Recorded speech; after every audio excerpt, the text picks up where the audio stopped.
अब मेरा 25 साल का बेटा गम से दुनिया से चला गया। घर मेरा किराए का है। शौहर मेरे हैं नहीं, बेवा मैं हूँ। साथ मेरी 5 बेटियों का साथ है। 8 दिन भी नहीं गुजरे मेरे घर पे ना मेरी बच्ची का लिफाफे का तलाकनामा आ गया। ला इलाहा इल्लल्लाह मुहम्मदुर रसूलुल्लाह। मेरी बेटी का आधा सामान भी खा लिया जो मोहल्ले ने दिया था मेरी। अस्सलाम वालेकुम नाज़रीन, मैं हूं आपका मेज़बान शकील अहमद चिश्ती। आपकी खिदमत में हाज़िर हूं और आप देख रहे हैं डेली पब्लिक। नाज़रीन, मैं इस वक्त मौजूद हूं, मेरे साथ एक माँ जी मौजूद हैं और एक बहन जी भी मौजूद हैं। मेरे साथ जो माँ मौजूद हैं वो इस वक्त इंतहाई मुश्किलात और दुख में मौजूद हैं। चंद अर्सा पहले उनके जो जेठ हैं उनके जेठ ने इनकी बेटी की शादी करवाई किसी और फैमिली में, और उस फैमिली से उन्होंने पैसे लिए, लेकिन उस लड़के को इस फैमिली से मिलवाया तक नहीं शादी से पहले तक, क्योंकि उस लड़के की पहले से शादी हो चुकी थी। इस लड़की के साथ उन्होंने धोखे के साथ शादी करवाई।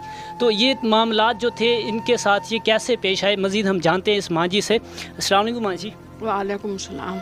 माँ जी, ये जो तमाम मामलात आपके साथ हुए हैं, आपकी बेटी की जो शादी धोखे के साथ की गई है, आपको ये वो लड़का तक नहीं दिखाया गया जो कि पहले से शादीशुदा था, आपके जो जेठ हैं उन्होंने ये शादी करवाई, ये कैसे मामला सामने? बेटा उन्होंने मेरे शौहर फौत हो गए थे, उसके बाद मैं बेटियों की शादी के लिए परेशान थी।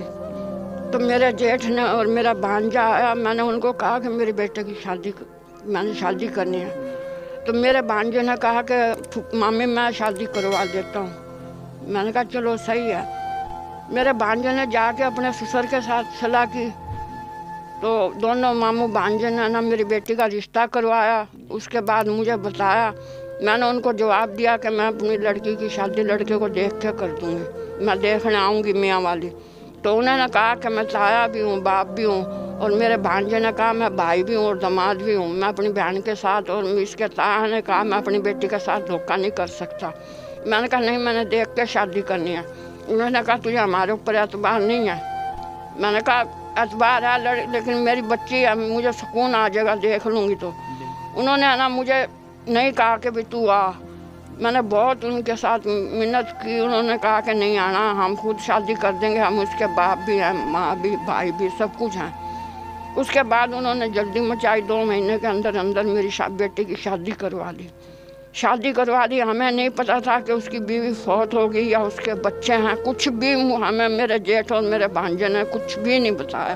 आपकी एक बार भी मुलाकात नहीं हुई थी उन फैमिली से? हमें तो ये भी नहीं पता था कि भाई वो मियाँ वाली में ही है, कुछ भी नहीं बताया था।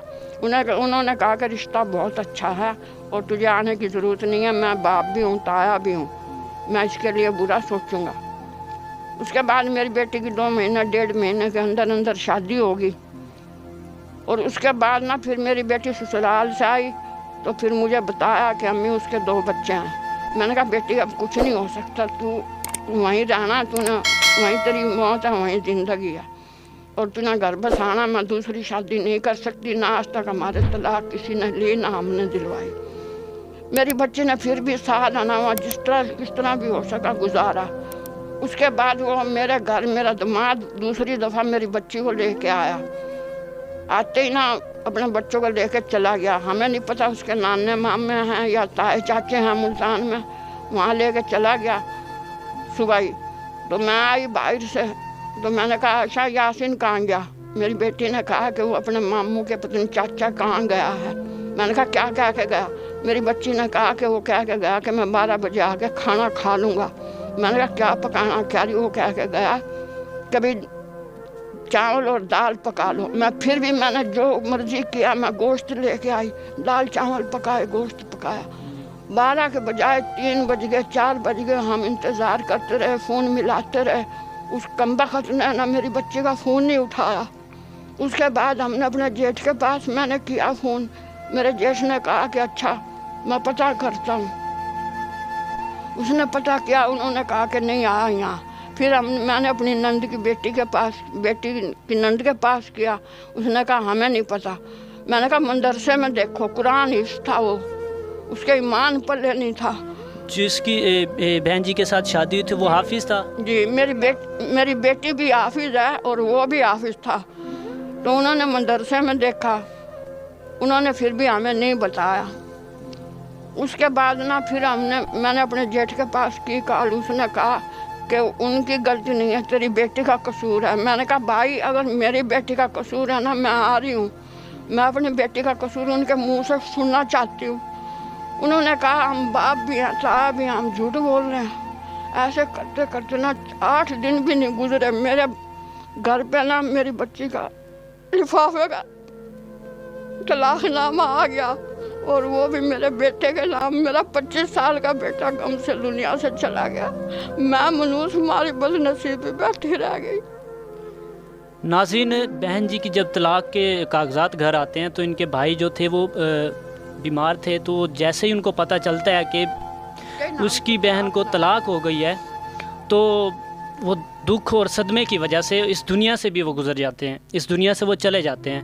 माँ जी, जब उन्होंने तलाक वगैरह मतलब कागज़ वगैरह भेजे थे, तो इस आपने फिर कोशिश की, पूछा भी क्यों तलाक वगैरह किस लिए? उसके बाद हमने कोशिश की भी, मगर उसका हमने फिर अपने जेठ से राब्ता नहीं किया।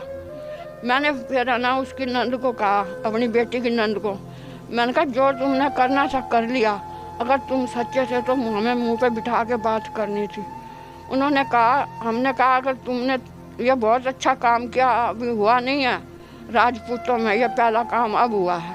अगर तुमने तलाक देनी थी ना तो पहले मेरी बेटी का सामान भिजवा देते। उन मनूस मारों ने मेरी बेटी का सामान, ला इलाहा इल्लल्लाह मुहम्मदुर रसूलुल्लाह, मेरी बेटी का आधा सामान भी खा लिया जो मोहल्ले ने दिया था मेरी बच्ची को।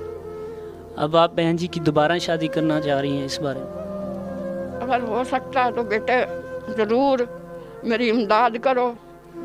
मेरा घर आपने भी देख लिया और आपने बता भी दिया। घर फिर किराए वगैरह पे? घर मेरा किराए का है। शोहर मेरे हैं नहीं, बेवा मैं हूँ। साथ मेरी 5 बेटियों का साथ है, मेरी 5 बेटियाँ हैं, और मैं तो बेआसरा हूँ। मालिक के मकान का कोई पता नहीं होता, जब मर्जी खाली करवा लेता है। घर की आमदनी का क्या सिलसिला वगैरह? बेटा हम चादरें और लिफाफे बनाते हैं। पहले मोहल्ले ने भी थोड़ी बहुत इमदाद की है, मैंने 5 बेटियों की शादी की है। अब महंगाई इतनी है कि कोई इमदाद को भी तैयार नहीं है। जी नाज़रीन, आपने सुनी माँ जी की बातें, दुख भरी कहानी माँ जी की, कि उनकी बेटी के साथ जो धोखा किया गया, उनको तलाक भी दे दी गई। नाज़रीन, इनके हालात जो हैं बहुत ही खस्ता हालात हैं, बहुत ही गरीब घराने से हैं ये, कि इनके जो आमदनी का ज़रिया है वो भी बहुत मुश्किलात से इनका गुजारा। ज़रिया मेरा बेटा ही था, वो भी दुनिया से चला गया। अब मेरा कौन है? भाई बहन मेरे हैं नहीं, दुनिया में मैं अकेली हूँ। बच्चा मेरा एक था, वो भी दुनिया से चला गया, बहन को और माँ को छोड़ के। माँ ना गई और मेरा बच्चा चला गया। नाज़रीन, घर का जो कफ़ील था वो भी बहन के दुख की वजह से वो भी इस दुनिया से गुज़र गया, दुनिया से चला गया। नाज़रीन, अब इनके जो हालात हैं वो बहुत मुश्किलात का सामना है इनको। नाज़रीन, अगर आप इनकी कोई हेल्प कर सकते हैं, अगर आप इनकी इस बहन जी की शादी के लिए कोई जहेज़ वगैरह या किसी भी तरह की कोई आप हेल्प कर सकते हैं, तो स्क्रीन पर जो आपको ये नंबर दिखाई दे रहा है, इस नंबर पर आप रब्ता कर सकते हैं। इस नंबर पर जायज़ कैश अकाउंट भी आप कर सकते हैं। मज़ीद जो भी आप हेल्प कर सकते हैं नाज़रीन, इस नंबर पर आप कर सकते हैं। जी नाज़रीन, बिल है बेटा, बिल वगैरह सुई गैस का बिल है, ये वो हैं। अगर कुछ मकान में हो जाता है, मालिक को कह देते हैं तो वो कह देता है तुम सही करवा लो। हमारे पास खाने के लिए पैसे नहीं होते तो हम चीज़ें कहाँ से सही करवा लेंगे? ये सोचो आप।